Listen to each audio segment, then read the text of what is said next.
السلام عليكم، ازيكم عاملين ايه؟ وحشتوني جدا جدا. النهارده جايبه لكم بقى وصفه. هنعمل القرص الفلاحي الطريه بطريقه سهله جدا وبسيطه، والمقادير مظبوطه جدا. هقولك ازاي تطلع معاكي طريه وتطلع التخمير بتاعها مظبوط، مش هتنشف معاكي وهتبقى مظبوطه جدا. بتتاكل طبعا مع عسل اسود مع جبنه. الاولاد بياخدوها معاهم المدرسه، بناكلها في الفطار الصبح، في العشاء مع كوبايه شاي بحليب، تحفه جدا. ان شاء الله الوصفه تعجبك.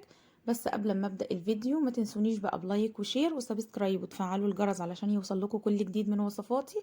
يلا بينا نبدا وصفتنا ونشوف مقاديرنا مع بعض.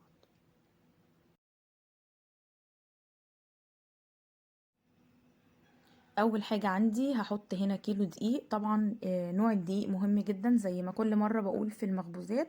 علشان العجينة تطلع معاكي مظبوطة لازم يكون نوع الدقيق كويس. فالقرص اللي احنا بنعملها طبعا عايزة نوع دقيق يكون فيه عرق، يكون فيه جلوتين كتير. فبتجيبي دقيق مخصص للمخبوزات. انا حطيت هنا كيلو دقيق ونخلته. بعد كده حطيت معلقتين كبار من الحليب البودر، 3 معالق كبيرة من السكر ورشة ملح. كمان حطيت باكت من الخميرة الفورية، ولو عايزة تحطي اللي هي الخميرة اللي بتبقى في الأفران هتبقى أحلى كمان، بتدي ريحة كده للمخبوزات حلوة قوي.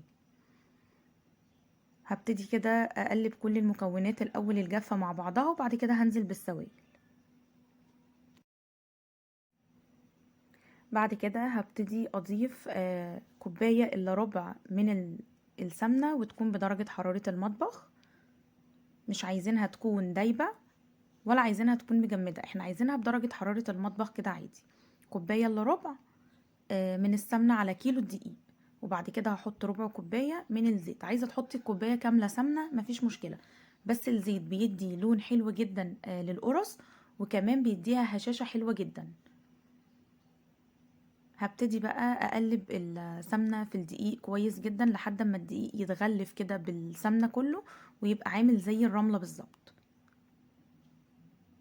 ما استعجلش خالص في الخطوات اللي احنا بنشتغل فيها. كل خطوة اديها حقها علشان الحاجة تطلع معاكي مظبوطة. انا عايزاه كده زي الرملة كده بالظبط. السمنة ما تبقاش باينة معايا وتختفي تماما، وفي نفس الوقت تبقى غلفت الدقيق كله. بعد كده دي بقى اختياري، لو انت عايزة تحطيها. انا بحط على طول في القرص كوباية كده من الزبادي، ما تبقاش برضو كبيرة. الزبادي بيدي طراوة حلوة قوي للعجين، فانا بحب قوي احطه في المخبوزات. بعد كده بنزل بالمية تكون دافية، بنزل بيها تدريجيا لحد ما العجينة تلم معايا. هي خدت معايا كوباية ونص، بس احنا ما ننزلش زي ما بقول بالمية كلها، لان طبعا الدقيق بيختلف، كل دقيق بيختلف من نوع لنوع. فممكن الدقيق اللي انا بشتغل بيه غير اللي انتي بتشتغلي بيه. فننزل الاول كده واحده واحده بالميه لحد ما الاقي العجينه لمت معايا تماما. انا مش عايزاها عجينه ناشفه ولا عايزاها ملزقه قوي. طبعا بعجن فيها لمده 10 دقايق لو احنا شغالين في العجين. لو انتي على ايديكي بتشتغلي لمده تلت ساعه، وكل ما هتريحي العجينه وتيجي تعجنيها تاني هتديكي نتيجه افضل.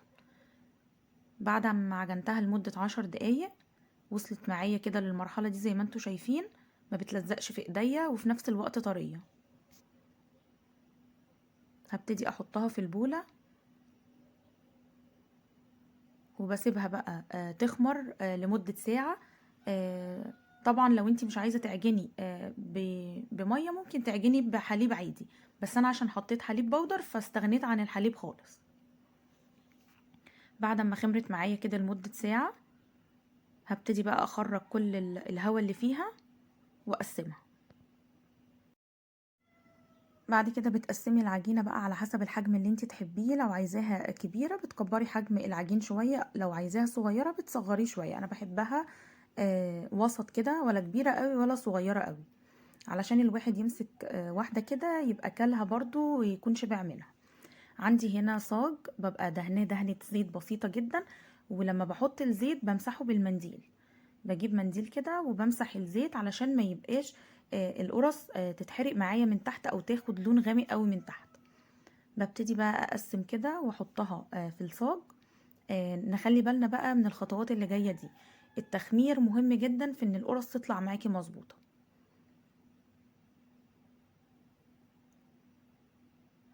ببتدي امسك كده العجينة واقفلها كويس جدا جدا من تحت، وبنعمل الحركة دي بايدينا علشان العجينة تطلع كده ملساء كده من فوق، ما تبقاش فيها اي تقطيعات.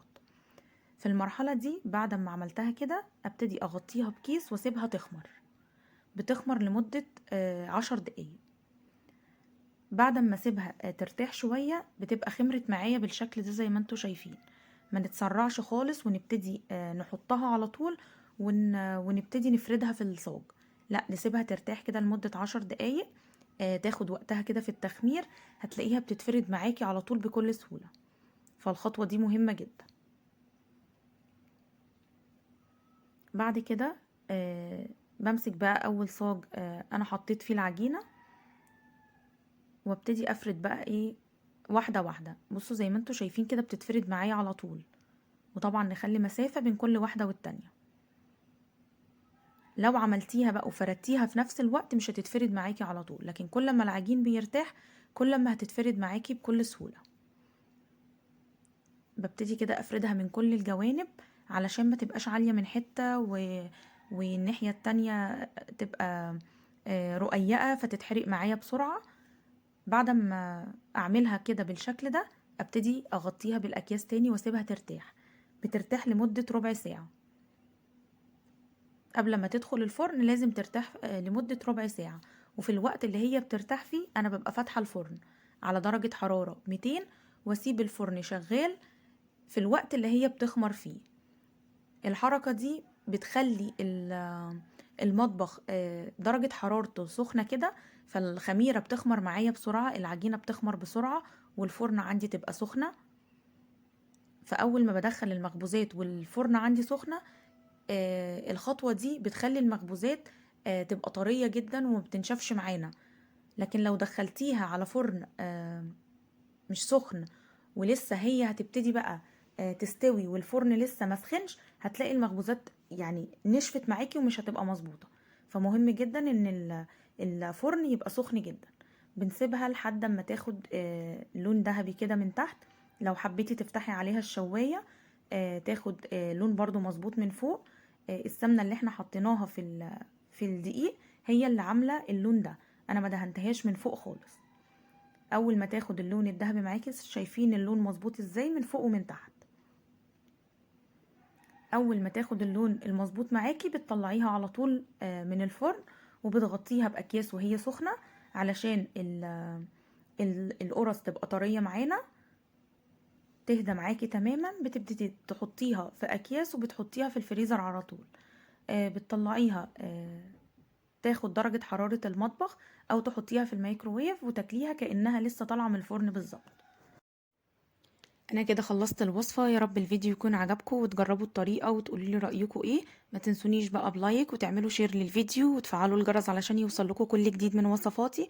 اشوفكم في فيديو جديد ووصفة جديدة، والسلام عليكم ورحمة الله وبركاته.